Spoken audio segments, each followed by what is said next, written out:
हाँ, मुंब्रा शहर में इन दिनों राजनीति में पाला पलटने का पदाधिकारी से लेकर कार्यकर्ताओं का सिलसिला चल रहा है। कुछ तो अपने विधायक से नाराज भी चल रहे हैं। हम बात कर रहे हैं पूर्व गृह निर्माण मंत्री और विधायक जितेंद्र आव्हाड की, जिसकी पार्टी को उनके अपने ही खास लोगों ने जोर का झटका दिया है और दूसरे पार्टी यानी अजीत दादा की राष्ट्रवादी पार्टी में शामिल हो गए हैं। रफीक भाई, 2009 से आप एनसीपी पार्टी में जुड़े थे, जिस पार्टी में आपके यहाँ के स्थानीय विधायक जितेंद्र आव्हाड थे। आज आपने अलविदा किया, इसका क्या कारण है कि अचानक से आपने एनसीपी शरद पवार पार्टी से अलविदा ले लिया? बहुत सारे कारण हैं इसके, जिसमें मैंने पहले भी न्यूज़ में बोला कि कुछ लोग वक़ार और इज्जत के लिए जीते। पैसा सब कुछ नहीं है।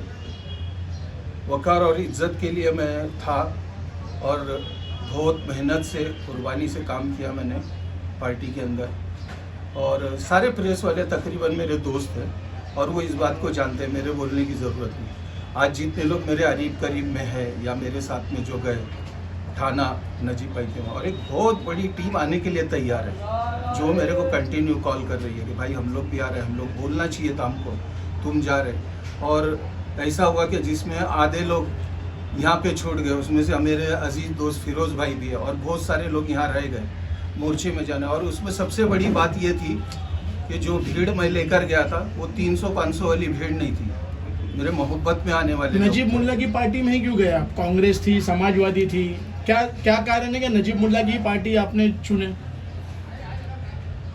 कैसा है कि नजीब भाई ने बहुत अच्छी बात बोले थे कि वाशी के मीटिंग में, लेकिन क्या हुआ, उसको काट छाट के एक छोटी सी क्लिप चलाकर लोगों को गुमराह करने गया। जैसे बीजेपी में ज्वाइन होने की बात, बीजेपी में ज्वाइन हो रहा है, तो वो क्लिप का पूरा खुलासा कीजिए कि क्लिप में ऐसा कुछ नहीं था कि बीजेपी ज्वाइन करना है, नजीब मुल्ला की पार्टी था। हम लोग जब कुर्ला के एक मीटिंग में थे, हम लोग जहाँ पे कांग्रेस के बड़े बड़े नेता थे, शिवसेना के बड़े बड़े नेता थे और हमारे राष्ट्रवादी के बड़े बड़े नेता थे, वहाँ पर खुल के पहले के चीफ मिनिस्टर ने कहा था हो मी बाबरी मस्जिद पाडली आणि माझा ह्याचा गर्व आहे तर मी आम्ही जे बाबरी मस्जिद पाडली। तो हम लोग स्टेज पे हमारे लोग तालियां बजा रहे थे और हम लोग सेकुलर थे उस पार्टी में। तो अभी बीजेपी भी तो अपना श्रेय ले रही है कि बाबरी मस्जिद के लिए हम लोग भी थे और वही पार्टी को लेके कोलैब में नजीब मुल्ला भी है, लेकिन वहाँ सेकुलर थे। यहाँ आने के बाद में हम लोग जो है ये हमारी सोच अलग है, हम लोग काफिर हो गए।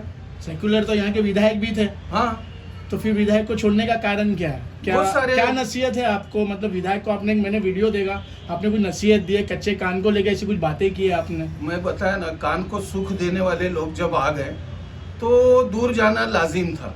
और आप मुंब्रा कौसा का माहौल आप देख लो ना क्या है। कि मैंने पहले रफीक भाई, आपको एनसीपी का एक यहाँ पर मजबूत पिलर भी गिना जाता था और आप एक क्वालिटी है, आप में एक नगर सेवक से भी ऊपर की क्वालिटी आपकी है, पर आपको पार्टी ने कभी ऊपर लाया नहीं, इसीलिए आपने पार्टी छोड़ा कि आपने कच्चे कानों की वजह से ये पार्टी को छोड़ा। एक कॉर्पोरेटर हो सकते थे आप 2009 से, अगर यहाँ पे हो तो स्थानीय कॉर्पोरेटर भी हो सकते थे आप। मेरे लिए सबसे बड़ी खुशनसीबी की बात है कि मेरे पत्रकार भाई ये बात बोल रहे हैं, समझे? यही बात इनको समझना चाहिए था। आपने ऑन कैमरे पे बोला कि साहब सिर्फ कान के कच्चे, तो आपने कभी साहब से बात करने की कोशिश क्यों नहीं की कि इस बात चर्चे पर? आज से 13 से 14 महीना पहले मैंने पर्सनली साहब को कुछ बातें जाकर समझाया था सामने बैठ के। यहाँ के मेरे एक अजीज दोस्त नगर सेवक ने मुझसे कहा था कि जरा आप चाचा आपकी इज्जत करते, आप जाओ उनसे बात करो और ज़रा उनको समझाओ। 13-14 महीने मुंब्रा के 2 मेरे दोस्त लोग भी थे जब मैंने बात किया, और मैं कोई भी बात करूंगा तो कोई भी उड़ती या झूठ बात नहीं करूंगा। तो मैंने जाकर साहब को समझाया भी कि कुछ बातें ऐसी चल रही। हाँ, मैंने ये बोला कि मैं यहाँ पे चमचेगिरी करने नहीं आया, ना मैं किसी का नाम लूंगा कि आपके खिलाफ ये काम कर रहा है, ये काम कर रहा है। वो मेरे, जिसको मराठी में पिंड बोलते, कि मेरा वो काम ही नहीं है कि मैं जाके किसी के बारे में वहाँ बोलूँ या भड़काऊँ। मैं किसी का, आप खास करके मुंब्रा कौसा पे ख्याल करो। उस वक्त साहब ने कहा था कि हाँ अपन बैठ के कुछ करेंगे उसके लिए। नजीब मुल्ला के पास जाने से पहले विधायक से आपकी कुछ चर्चा हुई थी, कुछ बातचीत हुई थी जाने से पहले? नहीं, मैंने देखा कि नज़रअंदाज किया जा रहा है बहुत जगह पे, और शायद उसकी वजह होगी क्योंकि कान भरने वाले लोग ऐसे थे कि मैं बताऊं कि पहले न्यूज़ में नहीं बोला, किसी ने एक फेक आईडी बनाया था रफीक शेख बोल के, और दूसरे पार्टियों के लीडरों को वो टैग करता था, तारीफ करता था तो मेरे को एक हमारे पार्टी के आदमी ने बोला, अरे आप रफीक भाई ऐसा क्यों करते हैं? मैंने बताया आईडी मेरी, देखो ये मेरी आईडी नहीं है, किसी ने फेक आईडी बनाकर ये काम चला है। तो ये सामने वाले को सोचना चाहिए कि मेरा कितना वफादार है। बोला अगर मेरे बारे में अगर कोई बात पहुंची भी है, बुला के पूछना चाहिए था। हमने जब भी अजीज बाटा और जो है अजीज भाई और उसके बाद में साजिद अंसारी जो हमारे इलेक्शन लड़े, जिसका स्टेडियम थाना के स्टेडियम में निकाल लगा, दादोजी कोंडदेव स्टेडियम में निकाल लगा, उधर साहब को मैंने स्पष्ट बोला था ये बात कि साहब अगर गद्दारों में रफीक शेख का नाम है तो सबसे पहला पार्टी से मुझको निकालो। रफीक भाई, अभी यहाँ पर कलवा मुमरा के जो अध्यक्ष है शमीम खान, वो भी मौजूद नहीं थे और आपने अवार्ड साहब से भी बात नहीं किया, और ऐसे प्रयास कई लगाए जा रहे हैं कि आपको कुछ पोस्ट की लालच दी गई है, तो आपने पोस्ट के लालच में अपने कार्यकर्ताओं को तोड़ के नजीब मुल्ला में लेके गए। ऐसे आप पे आरोप भी लगाए जा रहे हैं कि आपके जाने के बाद। बहुत अच्छा सवाल किया भाई आपने। मैं पहले जो है थाना सिटी वाइस प्रेसिडेंट पैनल में था। ये थाना सिटी प्रेसिडेंट के बाद की पोस्ट है, और अभी मैं जो हूँ माइनॉरिटी सेल में हूँ। और मुझको नजीब भाई ने बोला था, रफीक भाई रफीक चाचू आप जो पोस्ट सिलेक्ट करें, मैं ऑन कैमरा बोल रहा हूँ, आपको दी जाएगी। लेकिन मुमरा कौसा माइनॉरिटी एरिया है, माइनॉरिटी के लिए मुझे काम करना था, मुमरा कौसा में काम करना था, इसके लिए मैंने जो है माइनॉरिटी सेल का अध्यक्ष होना चुना। क्या लगता है आपको कि अगर विधायक अवार्ड आपसे फिर एक बार चर्चा, एक बार बातचीत करेंगे तो वापस से शरद चंद्र पवार पार्टी में फिर से आएंगे? बहुत मुश्किल है, मैं खुददार आदमी हूँ। तो आपने इतने साल दिए, 2009 से अगर इस पार्टी को आपने अपना टाइम दिया है। टाइम नहीं, दिन रात बहुत कुछ दिया है मैंने, बहुत कुछ खोया है इस पार्टी को संवारने में। क्या रहेगी आगे की आपकी रणनीति, क्या रहेगी, क्या भूमिका रहेगी आने वाले चुनाव को? मैं वहाँ पर भी था, ईमानदारी से था, और जहाँ भी रहूँगा ईमानदारी से, यहाँ पे भी ईमानदारी से रहूँगा। 2009 के बाद से 2024 आ चुका है अभी, तो क्या लगता है आपको मुमरा में विकास हुआ या नहीं हुआ? आपके रहते हुए आपने तो देखा भी है मुमरा को, आपके नज़रों के सामने आपने मुमरा बसते हुए देखा, क्या कहेंगे इस बारे में? ऐसा है कि काम तो हुआ है, इस बात से कोई इनकार, लेकिन सारे काम अधूरे हुए। जैसे कि रोड, हॉस्पिटल, बहुत सारी चीजें, स्टेडियम वीरान पड़ा हुआ है, भाड़े पे लेना पड़ रहा है हमको, और बहुत सारी चीजें बताने के लिए कि सारी चीजें अधूरी। और साहब को गुमराह किया गया कि भाई साहब देखो लोग खुश है, लोग तो सिर्फ आप ही की चर्चा कर रहे हैं, आप ही का नाम चल रहा है, उस काम को पूरा नहीं। एक नशेमन की मिसाल देता हूँ, एक नशेमन का रोड था जो 3 महीने तक लोग आ रहे जा रहे थे, खोद के रखा हुआ था। नशेमन का मेन रोड ऊपर जो किफायत सेठ के बंगलों को जा रहा है, और 3 महीना खोदा हुआ, लोग गिर रहे, पड़ रहे, पाइपलाइन पड़ी हुई, लोगों ने शिकायत की, लेकिन नहीं मामला हुआ।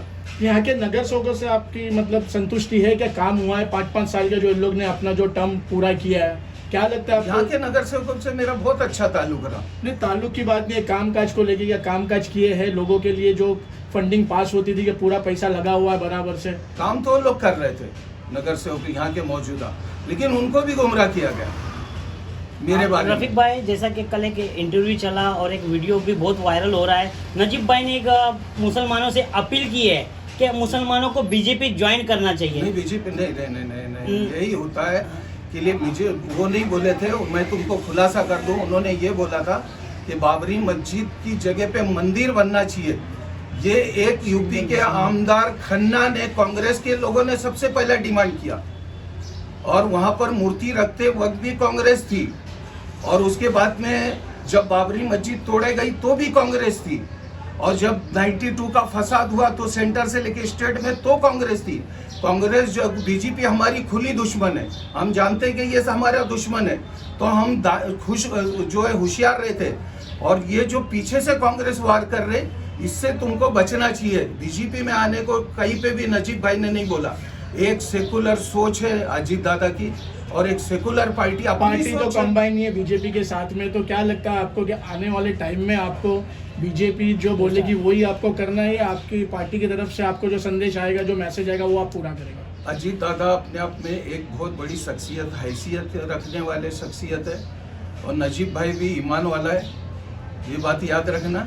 नजीब भाई भी ईमान वाला है, कोई भी ईमान 3 का बराबर भी रहेगा तो ईमान बेच के सौदा नहीं करेगा। यहाँ पर ट्रेंड चलाते, अरे बीजेपी में गए, ये एक ही मुद्दा इनके पास बचा है अभी बदनाम करने नजीब भाई को और हम लोगों को, कि ये बीजेपी में चले गए, बस मुमरा वासियों को, मुमरा के नगर सेवकों को, पूर्व नगर सेवकों को और अपने विधायक जितेंद्र रावत को क्या संदेश और क्या नसीहत देना चाहेंगे? चमचों से सावधान।